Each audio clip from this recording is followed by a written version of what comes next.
Buenos días, hermanos y hermanas en Cristo. Tengan ustedes un bendecido culto de alabanzas hoy domingo 26 de abril. Los invito ahora a que todos cantemos juntos la alabanza Voy feliz al dulce hogar.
A continuación, siguiendo el estudio del libro de Hechos, nuestra hermana Paola Cerda hará lectura del capítulo número 7.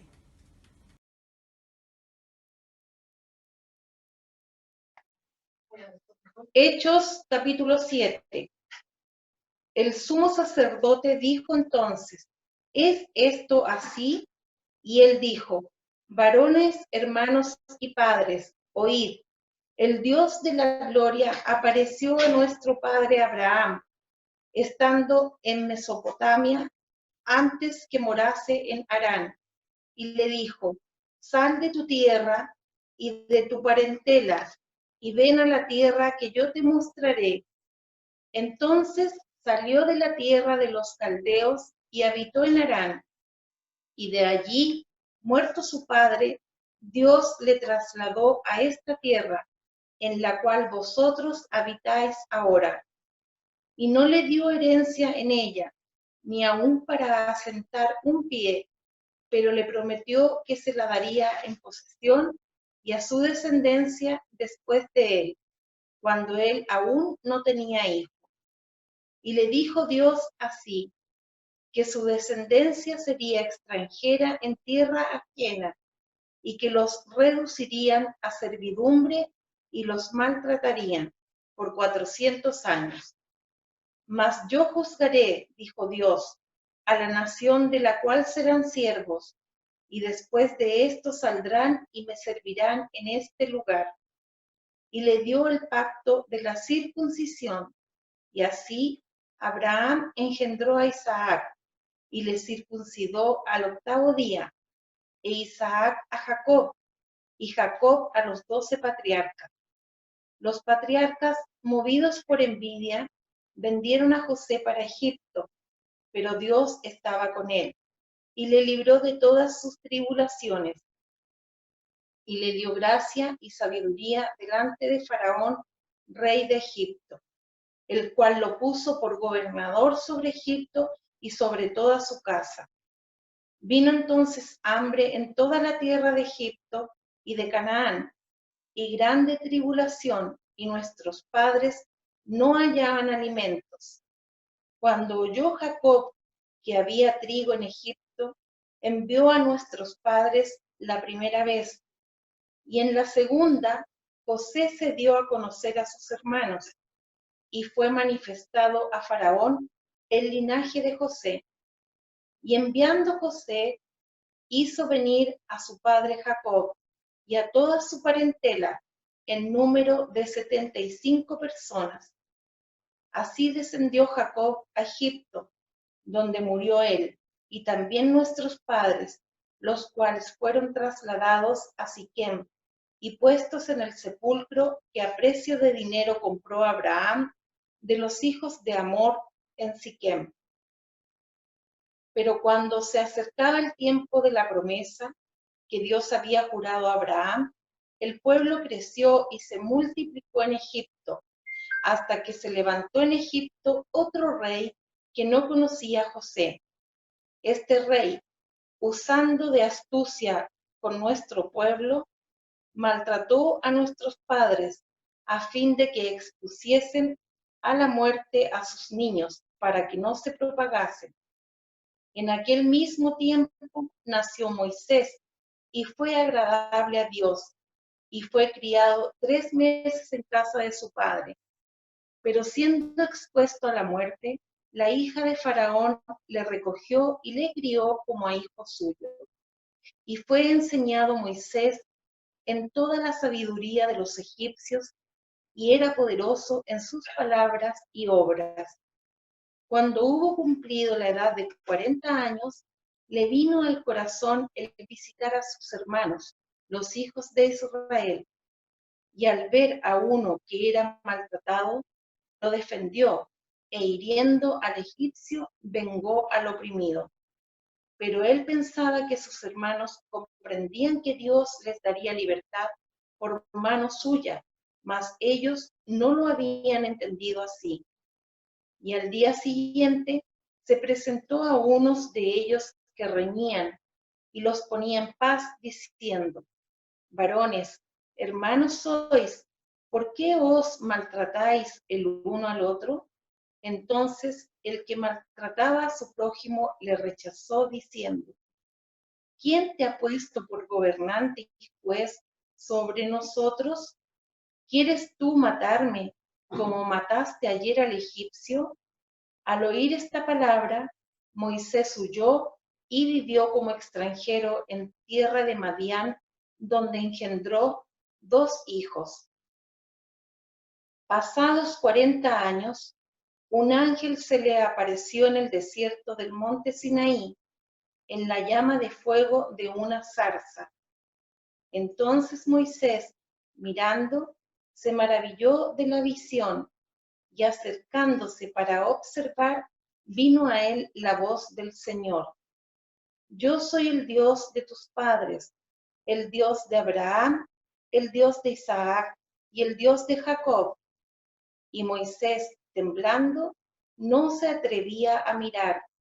Y le dijo el Señor: quita el calzado de tus pies, porque el lugar en que estás es tierra santa. Ciertamente he visto la aflicción de mi pueblo que está en Egipto, y he oído su gemido, y he descendido para librarlos. Ahora pues ven, te enviaré a Egipto. A este Moisés, a quien habían rechazado diciendo: ¿quién te ha puesto por gobernante y juez? A este lo envió Dios como gobernante y libertador por mano del ángel que se le apareció en la zarza. Este los sacó, habiendo hecho prodigios y señales en tierra de Egipto, y en el Mar Rojo, y en el desierto por 40 años. Este Moisés es el que dijo a los hijos de Israel: profeta os levantará el Señor vuestro Dios de entre vuestros hermanos, como a mí. A él oiréis. Este es aquel Moisés que estuvo en la congregación en el desierto con el ángel que le hablaba en el monte Sinaí, y con nuestros padres, y que recibió palabras de vida que darnos, al cual nuestros padres no quisieron obedecer, sino que le desecharon y en sus corazones se volvieron a Egipto. Cuando dijeron a Aarón: haznos dioses que vayan delante de nosotros, porque a este Moisés que nos sacó de la tierra de Egipto, no sabemos qué le haya acontecido. Entonces hicieron un becerro y ofrecieron sacrificio al ídolo, y en las obras de sus manos se regocijaron. Y Dios se apartó y los entregó a que rindiesen culto al ejército del cielo, como está escrito en el libro de los profetas. ¿Acaso me ofrecisteis víctimas y sacrificios en el desierto por 40 años, casa de Israel? Antes bien llevasteis el tabernáculo de Moloc y la estrella de vuestro dios Renfán, figuras que os hicisteis para adorarlas. Os transportaré, pues, más allá de Babilonia. Tuvieron nuestros padres el tabernáculo del testimonio en el desierto, como había ordenado Dios, cuando dijo a Moisés que lo hiciese conforme al modelo que había visto, el cual, recibido a su vez por nuestros padres, lo introdujeron con Josué al tomar posesión de la tierra de los gentiles, a los cuales Dios arrojó de la presencia de nuestros padres hasta los días de David. Este halló gracia delante de Dios y pidió proveer tabernáculo para el Dios de Jacob.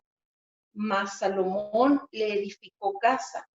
Si bien el Altísimo no habita en templos hechos de mano, como dice el profeta, el cielo es mi trono y la tierra el estrado de mis pies.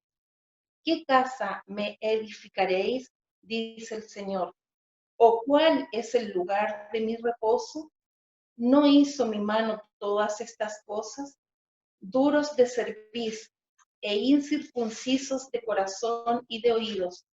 Vosotros resistid siempre al Espíritu Santo, como vuestros padres, así también vosotros.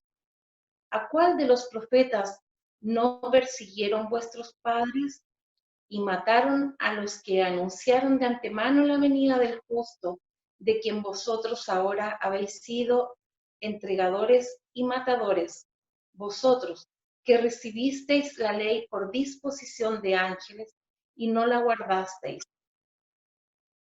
Oyendo estas cosas, se enfurecían en sus corazones y crujían los dientes contra él. Pero Esteban, lleno del Espíritu Santo, puestos los ojos en el cielo, vio la gloria de Dios y a Jesús que estaba a la diestra de Dios, y dijo: he aquí, veo los cielos abiertos y al Hijo del Hombre que está a la diestra de Dios. Entonces ellos, dando grandes voces, se taparon los oídos y arremetieron a una contra él, y echándole fuera de la ciudad, le apedrearon, y los testigos pusieron sus ropas a los pies de un joven que se llamaba Saulo, y apedreaban a Esteban, mientras él invocaba y decía: Señor Jesús, recibe mi espíritu. Y puesto de rodillas, clamó a gran voz: Señor, no les tomes en cuenta este pecado. Y habiendo dicho esto, durmió. Esta es palabra del Señor. Escuchemos ahora la meditación de la palabra que nos compartirá nuestro hermano Marcos Cortés. Buenos días, hermanos. Vamos a comenzar en nuestra serie de estudio de Hechos, con Hechos 7. No sin antes ponernos en la presencia del Señor y orar. Bendito Padre Celestial, te damos gracias por este día. Te pedimos que tú nos ayudes, Señor, a entender tu palabra, a entender, Señor, el sacrificio que hace Esteban, Señor, y las repercusiones que tiene para la iglesia. Te pedimos por cada uno de mis hermanos que en esta mañana sea conectado para que tú les bendigas. En el nombre de Jesús. Amén. Muy bien, hermanos. Quisiera contarles que Hechos 7, como ustedes se habrán dado cuenta, es bien extenso. Tiene 60 versículos. Por lo tanto, es muy difícil poder concentrar 60 versículos en un tiempo tan limitado como el que tenemos por estas transmisiones. Solamente quería contar y hacer referencia a algunos hechos más importantes de este capítulo 7. Lo primero que voy a decir es que Esteban no se defiende ante el consejo, ante el Sanedrín. Él no tiene la intención de defenderse. Él solamente expone lo que Cristo había hecho en su vida y cómo el pueblo de Israel, y en específico el pueblo que ahí lo estaba juzgando, también había hecho lo mismo con Jesús y con otros patriarcas más. Y lo vamos a ver. Entonces él no hace una defensa a su persona. Él sabía que iba a morir. Él sabía que iba a ser sacrificado. Y no tenía temor en eso. Él predicó a Cristo hasta el final. A él se le acusaba de 3 cosas. Lo vimos el domingo pasado. Se le acusaba de blasfemar en contra de Moisés, en contra de la ley y en contra del templo. Y además se le agregaba otra acusación más, que era haber dicho que Jesús iba a destruir el templo. Una acusación por la que también Jesús fue crucificado. Recuerden que Jesús dijo que se iba a destruir el templo. Y bueno, en estos momentos está Esteban frente a Caifás, seguramente el mismo Caifás que condenó a Jesús. Parado, haciendo una defensa del Evangelio, más que nada. Y empieza por Abraham. Abraham recibe una orden de Dios. Él le habla, y le habla desde Mesopotamia. Él vivía allá, Abraham. Entonces, ¿qué quiere decir esto? Que Dios no se restringía a un templo físico. Dios podía estar en cualquier lugar, no específicamente en el templo.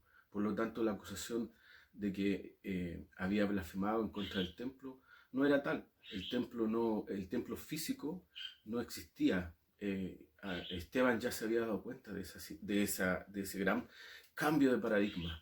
Ya Dios no habitaba en un templo físico.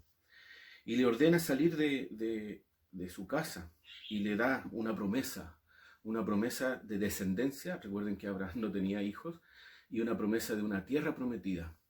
Y firma un pacto con él, el pacto de la circuncisión, que lo acompaña al pueblo de Israel, lo acompaña hasta los días de Esteban y hasta el día de hoy, el pacto de la circuncisión.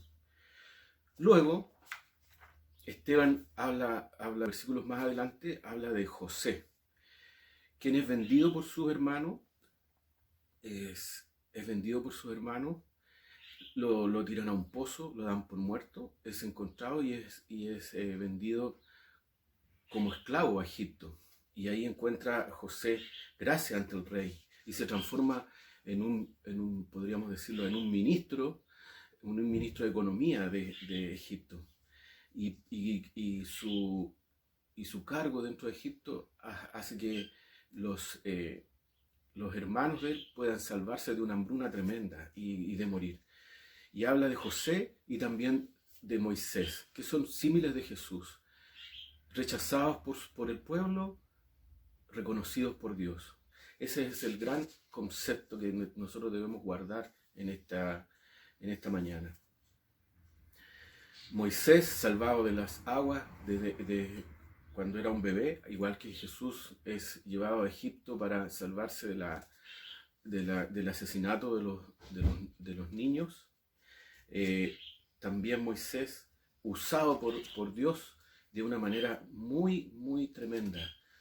El pueblo no le escucha y erige un becerro de oro, al cual hace sacrificio. Dicen algunos autores que los sacrificios que realizan son sacrificios de niños. Increíble esto. El pueblo no escucha a Moisés, un profeta de Dios. Dios le da los 10 mandamientos, los hace cruzar el mar rojo, les da señales, el maná en el desierto. Y con ser así, ellos no entienden lo que estaba diciéndole Dios, que Dios les decía que ellos eran su pueblo escogido. Lo mismo hacen con Jesús, les dice Esteban al Sanedrín. Prefieren adorar un becerro hecho por sus manos. Y eso es importante, porque Esteban habla y recalca el hecho de que fueron erigidos por sus manos, el becerro de oro, así como el templo al cual estaban acusándolo de blasfemar, había sido hecho por esta estirpe religiosa. Y bien, Esteban no hizo más que refutar todas estas acusaciones, pero no con la intención de salvarse, como les decía yo, ni de ser encontrado inocente. Dios no tenía un templo donde habitar. La idea aquí es que la blasfemia que había expresado Esteban respecto al templo no era tal. Y ahora vamos a la parte en donde Esteban hace una aplicación de la historia, de esta breve historia, relato bíblico, que también él expresa. Y señala que los miembros del Sanedrín y el pueblo que estaba escuchando en general eran duros de cerviz. Y pregunta, y yo también les pregunto a ustedes, ¿a cuál de los profetas no persiguieron vuestros padres? Y la pregunta que le hace Esteban al Sanedrín y al pueblo en general, ¿a cuál de todos estos profetas que él habló, que señaló Esteban, no rechazó el pueblo de Israel? A todos. No hubo ninguno a que no fueran rechazados. Fueron muertos, decapitados, exiliados. Todos fueron rechazados, incluso Jesús mismo. Entonces, ¿cuál era la acusación acá? ¿Había una tal acusación? Era un pueblo duro de servicio, duro de cabeza. Incircuncisos de corazón les llamó. Recibieron la ley escrita por los ángeles y con ser así no fueron capaces de aplicarla, de guardarla. Y llegamos aquí al versículo 55. Lleno del Espíritu Santo, vio la gloria de Dios y vio a Jesús sentado a la diestra de Dios. Y en Mateo 10:33 señala la palabra que a quien me confiese delante de los hombres, yo también le confesaré delante de mi Padre. En estos momentos Jesús estaba confesando delante de Dios a Esteban, porque Esteban había confesado delante de Dios a Jesús como único Salvador. Con esto el Sanedrín se tapa los oídos, no quieren escuchar a Esteban, porque saben que lo que estaban haciendo era malo. Y dice aquí que se tapan los oídos y aprietan los dientes, una imagen que también Jesús señala para el infierno, el lloro y crujir de dientes. Es un mundo completo que se ha tapado los oídos, ven señales, pero no logran entender el poderío de Dios. Algo tan microscópico como es el coronavirus pone de rodillas a la economía mundial, a la ciencia, y estamos cegados. No sabemos entender, no queremos escuchar, tenemos tapados los oídos. Vemos la gloria de Dios en algo tan microscópico.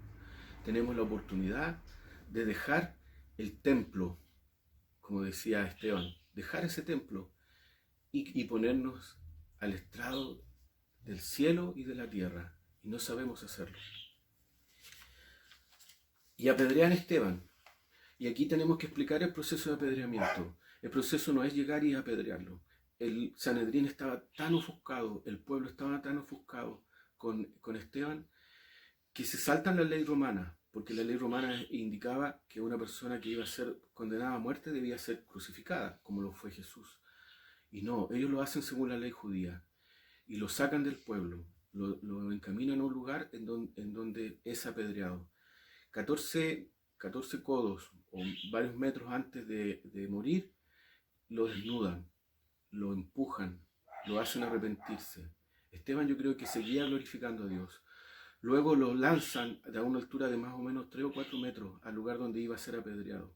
La persona tenía que morir al ser lanzado de esa altura, pero Esteban no murió.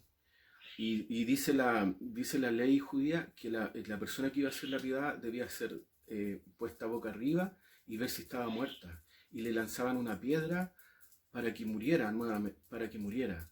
Y si nuevamente estaba vivo y no fallecía, lo apedreaban. Es decir, que Esteban logró resistir muchas veces un castigo, una tortura, y es apedreado.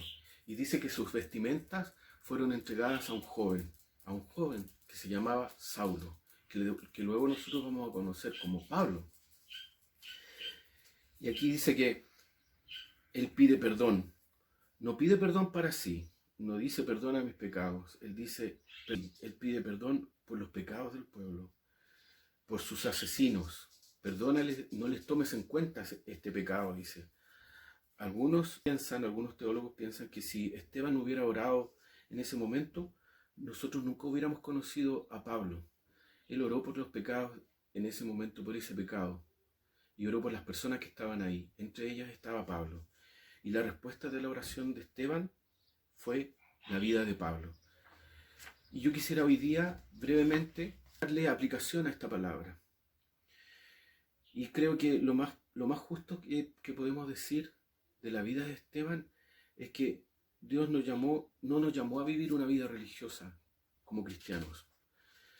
También de la vida de Esteban podemos sacar en cuenta que el templo no es un lugar físico. Nosotros somos templo del Espíritu Santo. A veces también nos ofendemos y peleamos por pequeñeces. Y lo único que yo te puedo decir aquí es, mira la vida de Esteban. ¿Cómo la vivió? ¿Vivió fijándose en pequeñeces? Él dio su vida por sus hermanos y por Cristo. Debemos servir siempre. No sabemos las repercusiones que nuestro servicio tiene para la vida de otros. Miren, el servicio de servir las mesas de Esteban logró que hoy día conozcamos la vida de Pablo. ¿Qué servicio podemos hacer nosotros para que otros puedan conocer a Cristo? Y con eso vamos terminando la reflexión del día de hoy. Y les pido que oremos. Bendito Padre Celestial, te pido por mis hermanos, para que les sigas cuidando y les guardes, Señor. Te pido por la iglesia también, para que nos enseñes a servir sin restricciones. Señor, a servir sin mirar a quién.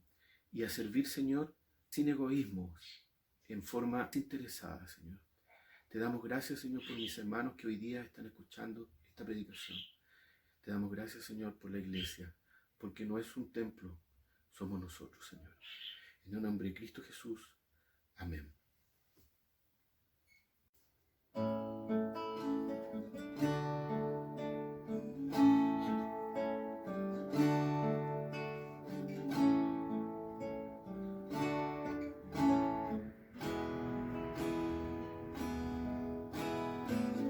Alzo mis ojos a los montes, quien me socorrerá.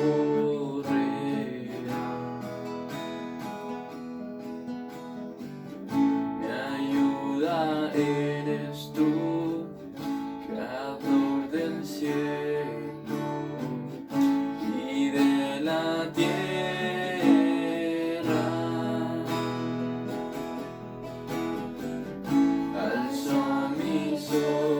Ojos a los montes,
Hermanos, ha sido una enorme bendición el habernos encontrado hoy a través de este medio. Esperamos y rogamos al Señor que durante esta semana les bendiga, les guarde y que sea una semana llena de victoria. Nos vemos el próximo domingo en este mismo horario, si el Señor así lo permite. Bendiciones.